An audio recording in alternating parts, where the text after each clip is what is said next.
Have you ever heard the saying, what would you do if you weren't afraid to fail? Now, the reason I asked that question is because I want to talk to you today about fear.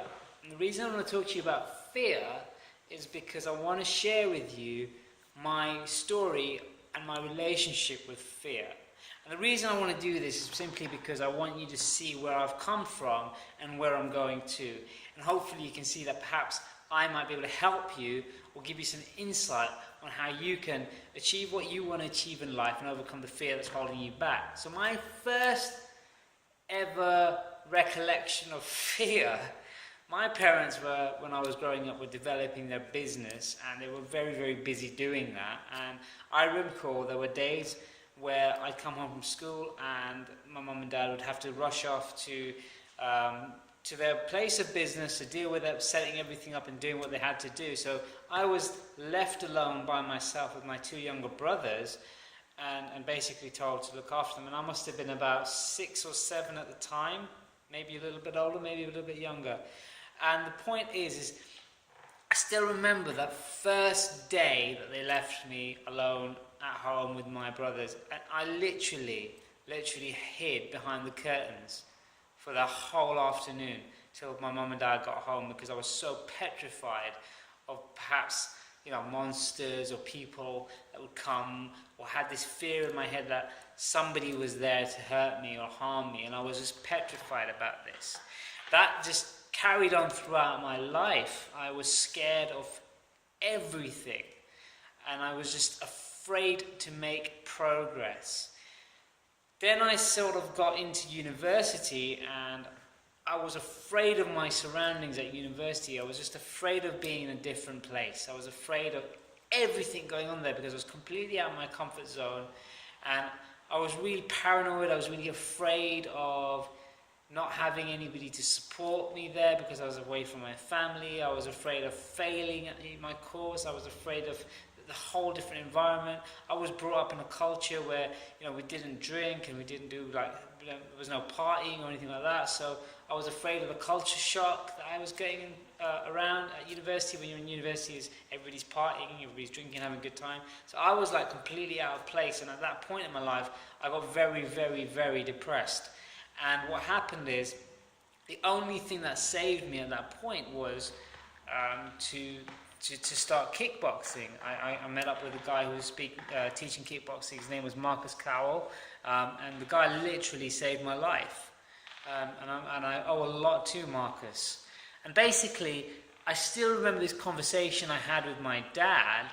I was walking home one night from university to my halls of residence, and I was out in the street, and it was dark, and I was going through an alleyway just to cut the time.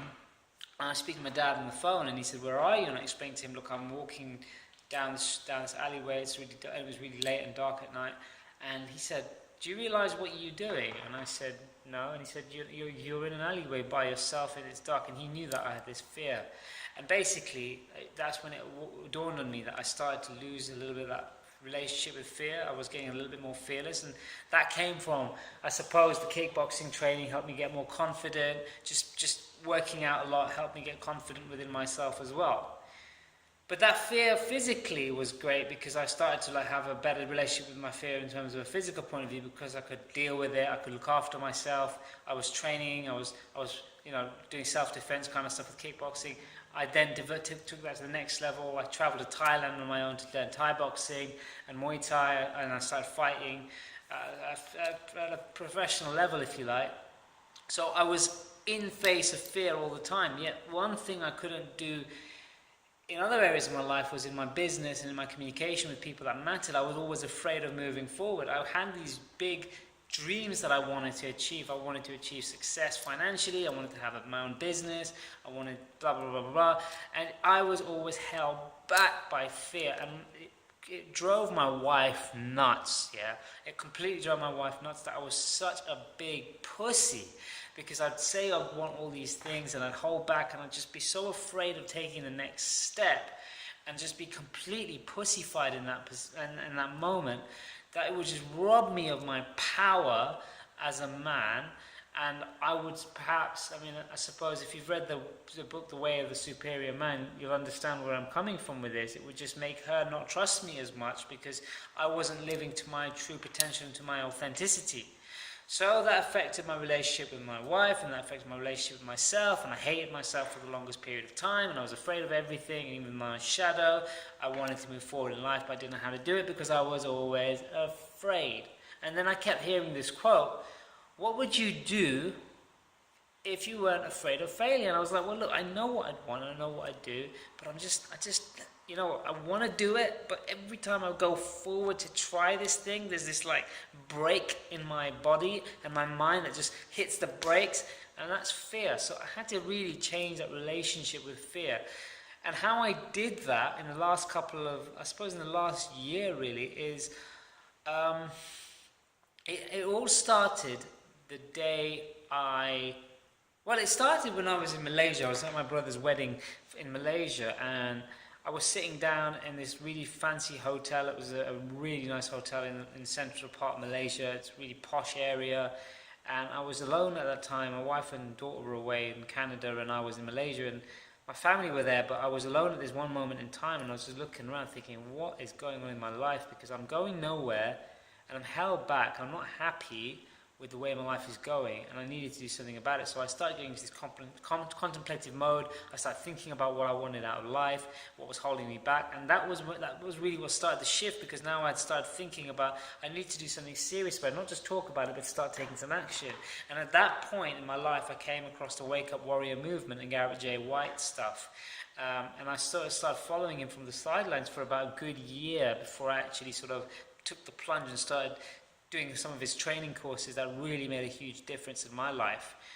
But just listening to his message about telling the truth and, you know, waking up yourself and you know, just doing the work that was required to get what your goals are, and to slowly building yourself up, because I was a perfectionist for the longest time yet, but that was robbing me of success because I'd be so scared of failure and I wanted perfection all the time. And I always used to assume that perfection meant doing everything right and doing big things right. And then I learned that it's all about progress and not perfection. It's all about doing the small things, yet simple things, consistently on a daily basis, rather than doing one massive thing and expecting a massive result. So I started doing the little things, and I started stretching my comfort zone, and I started moving from a place of fear to a place of power. And am I where I want to be yet? No, but am I on the way? I do believe that. So if fear is holding you back, and I know this video is actually really long, it's longer than my usual videos, but bear with me. If you're still watching this, and we're like, 8 minutes through, if you're still watching this, I really congratulate you first of all. And I really want to share this simple message with you, that fear that's holding you back, okay, it's not a bad thing. You cannot get rid of fear as such. It's the relationship that you've got to change with the fear inside your head. And I genuinely believe that I've been doing that, and I can help you do that too. And if fear is holding you back from achieving the goals that you want in your life, whether it's in your financial life, in your business, with your health and fitness, or if it's other areas like your relationships with your partner, with your wife, with your spouse, husband, children, whatever it is, if there's a fear holding you back, I want to invite you to reach out to me.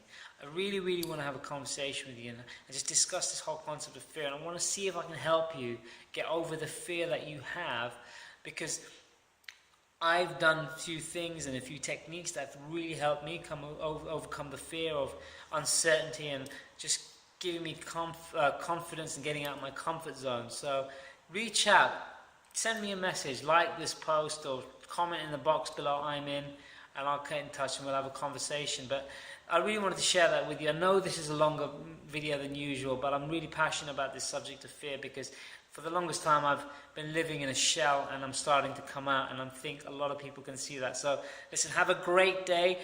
I want to say this now, and I'm going to say it a lot from now on, but live fearlessly. It really will make everything better and really make a big difference. Have a fantastic day. Stay epic, stay awesome. Love you. Bye-bye.